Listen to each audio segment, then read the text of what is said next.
احلى صمون دياي كريسبي بسوي معاكم. عندي هذا الصمون، اول شيء تفتشونها كذي بالنص شوفوا كذي ومعون الفرن وبالفرن كذي بهالطريقة، وبعدين بالفرن. هذا الصمون شوفوا ايش حلوة، طلعناه من الفرن كذي يصيرون، وبعدين نحشيهم كذي.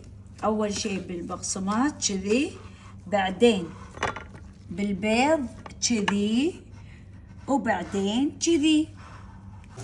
الحين راح نقلي، تبون بالغلاية يصير، تبون بالفرن يصير، انا راح اقلي.